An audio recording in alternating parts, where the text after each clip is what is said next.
I didn't notice the bike path at first. That's the thing about owning land that stretches farther than your eyesight. You don't see problems right away. You feel them. A gate left open. A fence line that hums wrong in the wind. Cows that bunch up where they shouldn't, staring towards something unfamiliar. That morning, my herd refused to move east. 200 head of longhorns stood shoulder to shoulder near the creek, tails flicking, ears angled forward like they were watching a storm roll in. These animals had grazed this pasture for generations. They didn't spook easily. So when they stopped dead, I knew something was off. I saddled up and rode out. About half a mile from the barn, the grass changed. Not eaten, flattened. Then I saw the first signpost. A bright green metal pole stood right in the middle of my pasture, cheerfully announcing, Sunset Ridge HOA Community Bike Trail. Residents only, sunrise to sunset. I blinked. Then I laughed. Not because it was funny, but because it was so ridiculous my brain rejected it at first. The trail cut clean through my land like a scar. Fresh gravel. Painted lines. Even reflective markers hammered into the ground every 20 yards. Whoever built it hadn't bothered with subtlety. They'd brought bulldozers, graders, and the kind of confidence only people with no permission ever seem to have. I followed the path on horseback. It weaved through grazing land, passed within 10 feet of my water trough, then ran straight between two old oak trees where my cattle liked to bed down during the heat of the day. That was when I heard voices. Whoa, hey, there's a cow right there. 3 cyclists came to a sudden stop ahead of me. Middle-aged. Matching helmets. Neon jerseys with HOA logos printed proudly across their backs. One of them pointed nervously at a longhorn chewing cud about 6 feet away. That's not safe, a woman said. Why would they put cows so close to the trail? I cleared my throat. They didn't, I said. The cows were here first. They turned. All 3 stared at me like I'd just risen out of the dirt. This is a private community trail, the man in front said. It was approved by the HOA board. Funny, I replied, gesturing around us. Because this is a working cattle pasture. And I don't remember approving anything. The woman frowned. Sir, the HOA owns the greenbelt. I smiled then. Not a friendly smile. The kind you give when someone steps on your boot and refuses to move. There's no greenbelt, I said. There's 640 acres of deeded ranch land. Mine. And those, I nodded toward the herd, are 1,800-pound animals with horns sharp enough to flip a pickup truck. As if on cue, one of the steers snorted and pawed the dirt. The cyclists backed up a step. This trail's been open for 2 weeks, another man said. We ride it every morning. Congratulations, I said. You've been trespassing for 14 days. They muttered among themselves, clearly annoyed now. We'll call the HOA, the woman said sharply.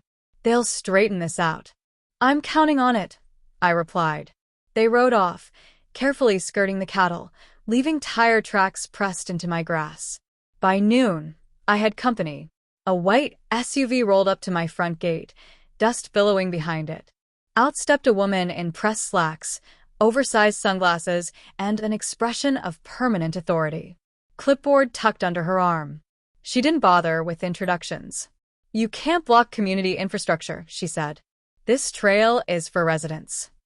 You can't build infrastructure on land you don't own, I replied. That's called trespassing. She scoffed. Our survey shows. Your survey is wrong. She stepped closer. Sir, cattle don't belong near recreational pathways. Someone could get hurt. I leaned against the fence, calm as still water. This is cattle land, I said. They belong exactly where they are. She glanced past me at the pasture, the trail, the herd slowly drifting closer as the afternoon wore on. We'll be filing a formal complaint, she snapped. And until this is resolved, you are required to secure your livestock. I laughed again. This time she didn't like it. Ma'am, I said, you build a bike path through an active ranch. Not a park. Not a greenbelt. A working pasture. The cows aren't the problem. Her lips pressed into a thin line. This isn't over. No, I agreed. It's just starting. Behind her, a calf stepped onto the gravel path, hooves crunching loudly. And for the first time since she arrived, the HOA representative looked uncertain. Because cows don't read signs.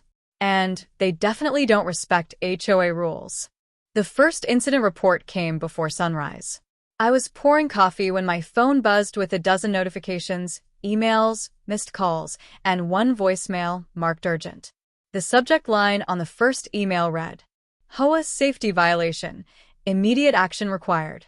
I didn't open it right away. I already knew what it would say. By the time the sun crested the hills, I was back out in the pasture. The herd had shifted overnight, drawn toward the low ground where the grass stayed greener. That meant they'd cross the bike path again, hooves churning gravel into the soil, manure scattered like punctuation marks across the neat little line the HOA had carved through my land. I heard shouting before I saw anyone. Hey, you can't let them do this. A man in cycling gear stood waving his arms like he was directing traffic. Two others hovered behind him, phones out, recording. One of my cows stared at them with mild curiosity, chewing slowly, completely unbothered. I rode up and reined in my horse. Morning, I said. This is unacceptable, the man snapped. This trail is destroyed. There's animal waste everywhere. Yes, I said. You're in a pasture. He jabbed a finger toward the cow. That thing charged my wife yesterday. I glanced at the animal in question. A placid old heifer who hadn't charged anything in her life except a feed bucket. She probably stood up, I said. Cows do that. His face reddened. We pay HOA dues for this trail. And I pay taxes on this land, I replied. Which you're standing on. That was when the sirens came. Two sheriff's cruisers rolled up along the fence line, lights flashing lazily. Not urgent. Not yet. Deputies stepped out, hands resting near their belts, eyes already scanning the scene.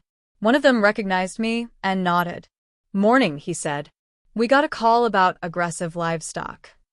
I gestured at the herd. Meet the criminals.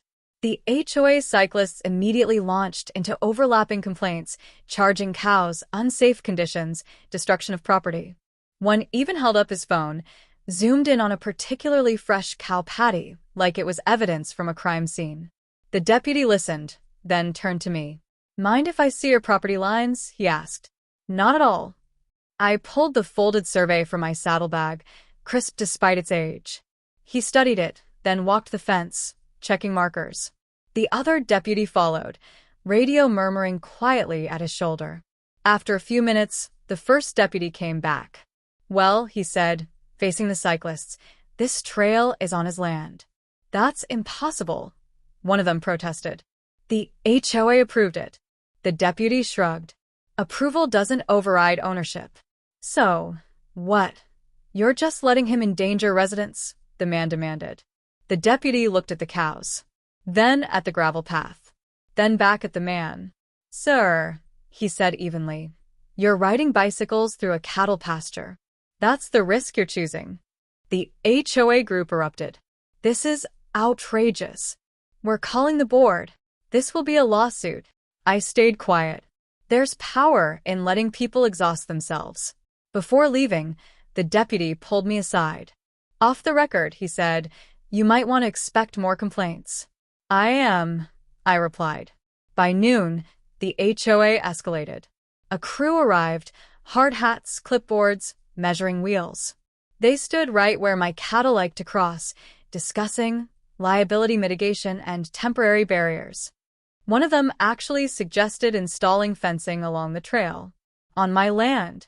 I rode straight up to them. You're done here, I said. A man with a laminated badge scoffed. We're conducting an assessment. You're trespassing. He smirked. Our legal team disagrees. Then they should come out here, I said. I'd love to meet them. That afternoon, I received a certified letter. According to the HOA, my cattle constituted a nuisance and posed an immediate danger to residents. I was instructed to remove livestock within 72 hours or face fines. I folded the letter carefully. Then I walked out to the pasture and opened the south gate. The herd flowed through like water, moving exactly where they always had, across the trail, along the creek, toward the shade. Calves bucked. Steers jostled. Gravel disappeared beneath hooves, and dirt reclaimed its place. By evening, the bike path looked less like infrastructure and more like what it truly was, a bad idea laid over reality. As the sun set, I spotted the HOA representative from yesterday standing at the fence, phone pressed to her ear, watching the cattle move. She looked small out there. Out of place. I tipped my hat to her. Tomorrow, I knew, would be worse. Because now the HOA wasn't just embarrassed. They were determined. And they were about to learn that land doesn't care about paperwork, and neither do. The lawsuit threat arrived on a Tuesday. Not filed, just announced. A glossy envelope, embossed seal, and language so dramatic you'd think my cows were armed and dangerous. Cease and desist unlawful interference with community amenities. I read it once. Then again, slower, savoring the confidence with which they were wrong. According to the HOA's legal team, the bike path was a long-standing planned easement. My cattle were an uncontrolled hazard, and my refusal to cooperate amounted to willful obstruction. They gave me 10 days. I gave them cows. By midweek, the herd had settled into a new rhythm, one that happened to intersect the trail perfectly. Morning crossings, afternoon bedding, evening watering. The path had become part of their daily loop, whether the HOA liked it or not. And the residents noticed. I watched from the fence as a group of cyclists rolled up, slowed, then stopped dead. Ahead of them, a dozen cows stood shoulder to shoulder across the gravel, unmovable as a wall. A man rang his little bike bell. Nothing. A woman waved her arms. One cow flicked an ear. Someone tried clapping. Another tried shouting. One brave soul attempted to edge around the herd, only to freeze when a steer turned its head and regarded him with calm, unimpressed eyes. They stood there for 10 full minutes. Eventually, they turned around. By that afternoon, the HOA called an emergency meeting. They didn't invite me, but that didn't stop them from parking half a dozen cars along my fence line during it. I could hear raised voices drifting across the pasture. Why didn't anyone check the land records? This is a nightmare. We can't shut it down. People paid for this. Paid. That word again. Just before sunset, I saw movement near the trail.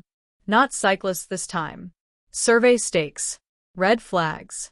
Someone was trying to remark boundaries. I mounted up and rode over. 3 men jumped when they saw me. One nearly dropped his clipboard. We're just verifying, he said quickly. Verifying what? I asked. He gestured vaguely. The easement. There isn't one. He swallowed. That's not what we were told. I leaned down from the saddle, voice low but even. Then you were lied to. One of the men glanced at the cows drifting closer, hooves thudding softly against the dirt. We should go, he muttered. They packed up fast. The next morning, things escalated. I woke to shouting, real shouting this time. I grabbed my boots and headed out just in time to see a man waving a stick at my cattle. Get back. Get back. A heifer startled, stepping sideways. The rest of the herd shifted, energy rippling through them like wind through tall grass. I rode in hard. Drop it, I said. The man spun. Your animals surrounded my son. I looked down. A teenage boy stood behind him, helmet crooked, eyes wide. The surrounding consisted of 4 curious cows standing a respectful distance away. They were just standing there, the kid said quietly. The man ignored him. This is harassment. I dismounted slowly. You don't wave sticks at cattle. That's how people get hurt. I'm calling the police, he snapped. Good, I said. So am I. The deputies arrived faster this time. Same result. Trespassing. No easement. No violation on my part. The deputy looked the man in the eye. Sir, if you continue to antagonize livestock, you could be cited. The man sputtered. This is unbelievable. No, the deputy said. This is a ranch. That evening, the HOA president herself showed up. Different woman. Sharper smile. Lawyer posture. We're willing to negotiate, she said. About what? I asked. A temporary livestock relocation. I laughed outright. You want me to move my herd, I said, because you built a recreational path where cows live? She tightened her jaw. Compromise is how communities function. This isn't a community, I said. It's my land.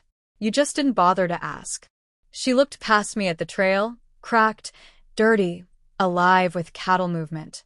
We'll take this to court, she said. I know, I replied. And I'll bring pictures. She left without another word. That night, as the moon rose over the pasture, the herd settled in along the bike path like it had always belonged to them. Calves curled up. Steers stood watch. The gravel was barely visible beneath them.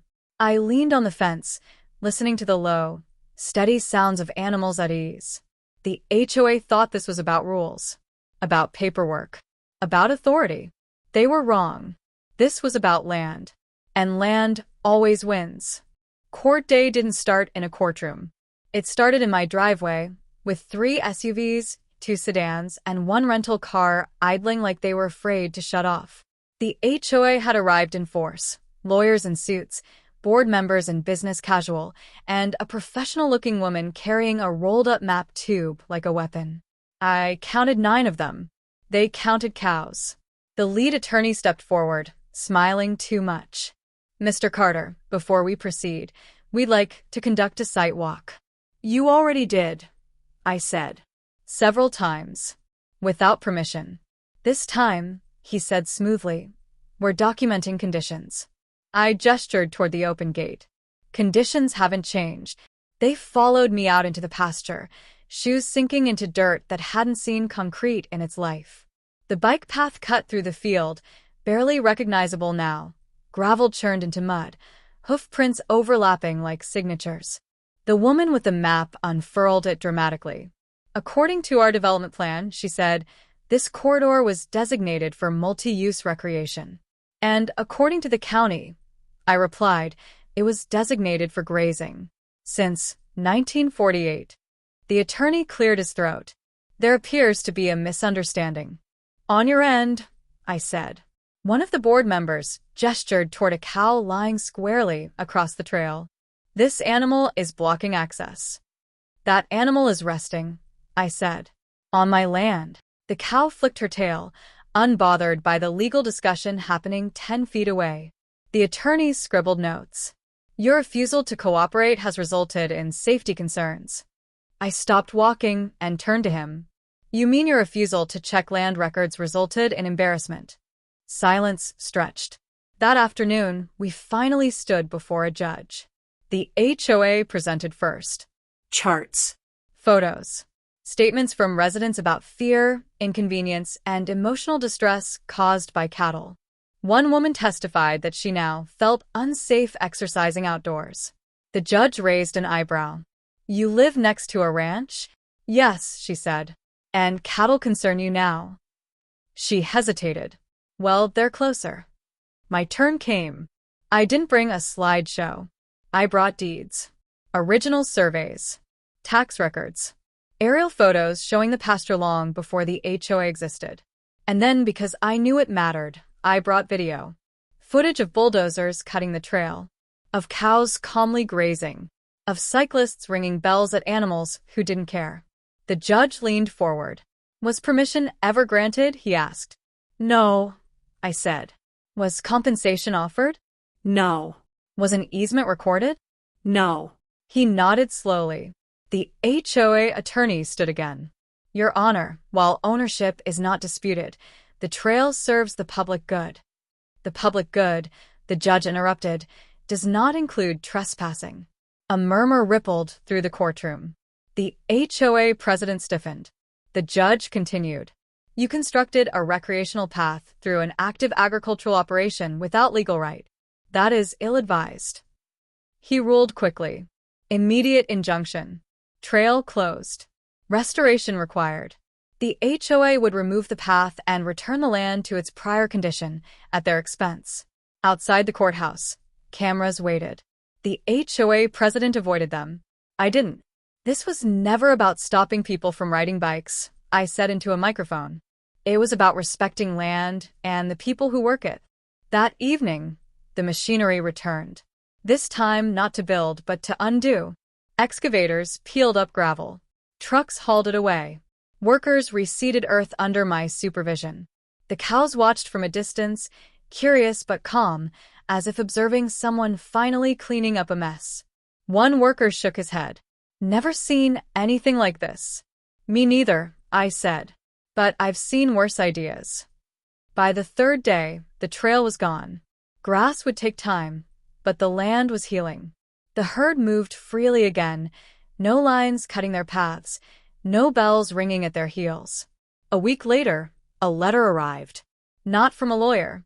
From the HOA board. We regret the misunderstanding. I smiled. They'd learned the hard way what ranchers already know. You can draw all the lines you want on paper, but land remembers what it's for. And cattle don't recognize imaginary borders. They just live where they're supposed to. And now, so did my pasture again. I thought it was over. The trail was gone. The pasture was healing. The cows had reclaimed their routines like nothing had ever happened. Grass pushed through the reseeded soil, green and stubborn, and the fence line hummed right again when the wind passed through it. That's usually how land disputes end. But HOAs don't end quietly.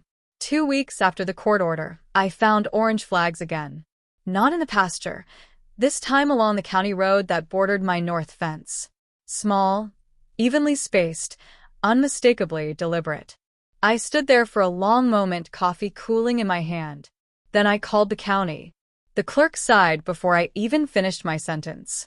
Yes, she said. They filed for a roadside improvement permit. For what? I asked. Multi-use access, she replied carefully. Pedestrian and bicycle. I closed my eyes. They couldn't come through my land anymore, so they were trying to go around it. Legally. Almost. That afternoon, I walked the fence line. The cows followed at a distance, curious. The flags marked a narrow strip between the road and my fence, technically county right-of-way, but functionally useless. Drainage ditch. Uneven ground. Soft soil that turned to soup after rain. No sane planner would put a path there. But sanity had never slowed an HOA before. A week later, construction crews showed up. They didn't cross my fence. I'll give them that. But they worked close enough that the noise unsettled the herd. Engines whining. Compactors thumping. The cows bunched up, uneasy, pushing against parts of the pasture they normally avoided.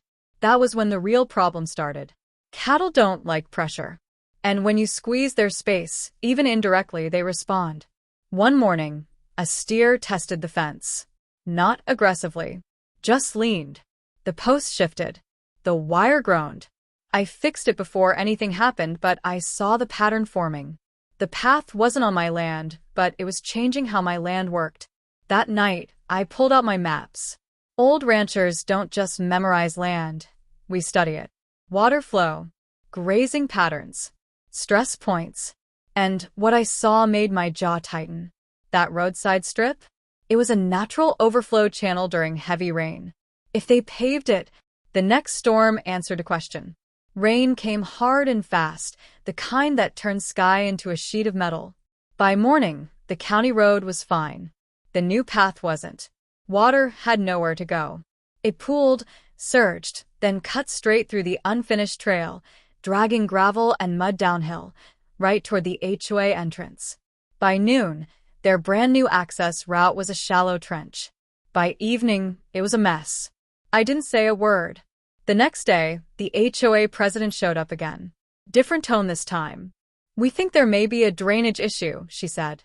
You don't say, I replied. She gestured toward the road. That runoff appears to originate from your land. I shook my head. It originates from gravity. She frowned. We need to discuss mitigation. You already did, I said. In court. Remember? Her jaw tightened. If your cattle are altering water flow, they've been altering it for 70 years. I cut in. You're the new variable. She left without another threat. Instead, the county got involved. Engineers came. Real ones. Boots muddy, notebooks full. They studied the slope, the soil, the drainage. One of them leaned on my fence and nodded slowly. "This land was never meant to be constrained," he said. "Nope," I replied. "It moves." A week later, the county revoked the permit. Cited environmental impact, flood risk, improper planning. The HOA appealed. They lost. Again. This time, there were no press releases. No emergency meetings spilling into my pasture. Just quiet frustration and the slow realization that every angle they tried only made things worse. By late summer, the signs came down. Not just the trail signs, but others too. Future development. Community expansion. Gone. The pasture settled. The cows spread out again, relaxed, grazing where they pleased. Calves chased each other through tall grass that hid all traces of gravel and flags and bad ideas. One evening, I stood at the fence watching the sun sink low, painting the land gold. A cyclist rode past on the county road. He slowed, nodded at me, and kept going. No bells. No shouting. No sense of entitlement. Just someone passing through, understanding where they were. That was the real ending. Not a courtroom victory. Not an apology letter. Just balance restored. The HOA learned something they hadn't planned for. Land is an empty space waiting to be used.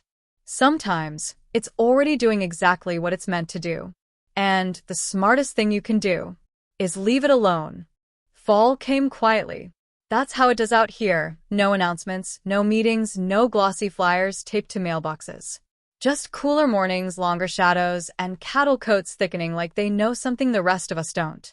I thought the HOA might finally have learned that lesson. I was wrong. The first sign was the drone. I heard it before I saw it, a faint mosquito whine drifting over the pasture. The herd noticed too. Heads lifted, ears angled skyward. One calf bolted, setting off a ripple of movement that rolled through the group like a warning wave. I looked up. A small quadcopter hovered above the old bike path scar, camera pointed straight down. I didn't need binoculars to guess who owned it. I waited. The drone dipped lower, slow and deliberate, tracking the cattle as they moved. Whoever was piloting it wanted footage, probably to build another case, another complaint, another attempt to say my animals were a hazard. That was their favorite word. I pulled out my phone and called the sheriff's office. "Non-emergency," I said calmly. "I've got a drone flying low over livestock on private property." The deputy sighed. "HOA again? Looks like it." "Stay put," he said. "We'll send someone." The drone kept hovering, drifting closer to the herd. One steer tossed his head, annoyed. Another stamped. This was how accidents started, not because cattle were aggressive, but because people couldn't leave well enough alone. When the deputy arrived, the drone suddenly shot upward and zipped away toward the subdivision. Funny timing. That afternoon, I got an email. Notice of ongoing documentation. For liability review purposes. I didn't reply. Instead, I called my lawyer. 2 days later, a letter went out. Formal, precise, and impossible to misinterpret. No aerial surveillance. No harassment of livestock. No further contact without counsel. The HOA responded the only way they knew how. They held a meeting. I didn't attend, but half the neighborhood did. And unlike before, the tone wasn't angry, it was tired. People were done. Someone recorded part of it and sent it to me anonymously. The HOA president stood at the front, trying to rally support. "We need to protect our amenities," she said. A man stood up. "What amenities?" "The trail's gone." Another voice followed. "And we've spent how much on lawyers?" A woman near the back spoke quietly but clearly. "Why are we fighting a ranch that was here before us?"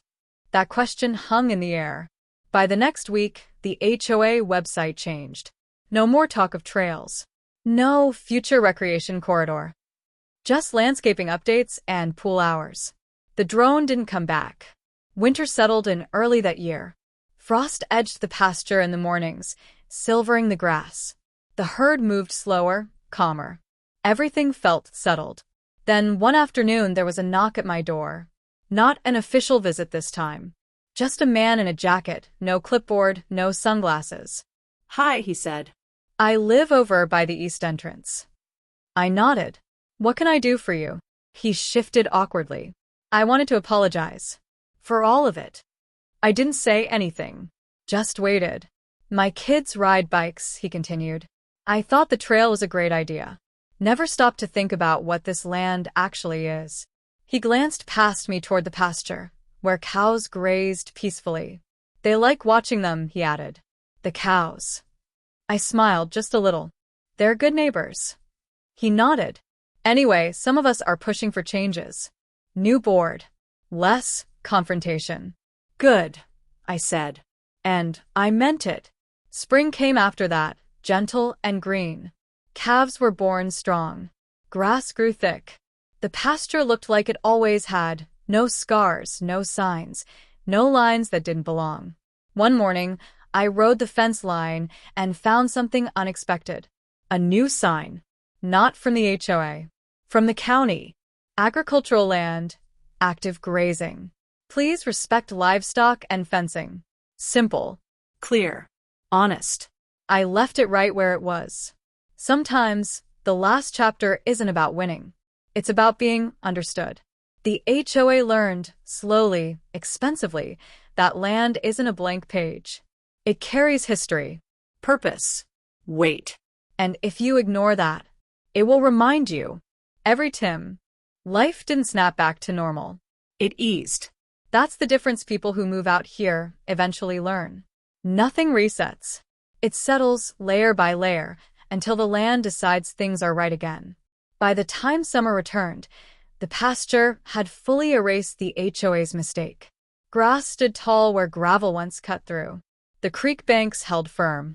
The cattle followed paths older than any subdivision blueprint, moving with quiet certainty like they always had.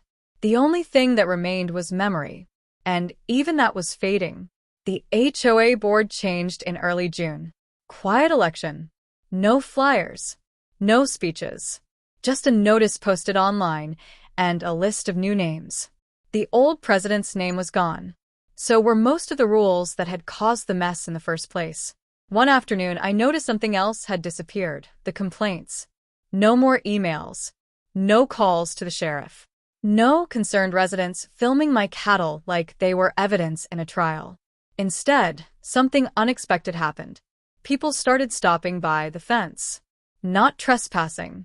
Just standing on the road, watching. Kids pointing. Parents explaining why the cows had horns, why they moved together, why ranch land wasn't a park.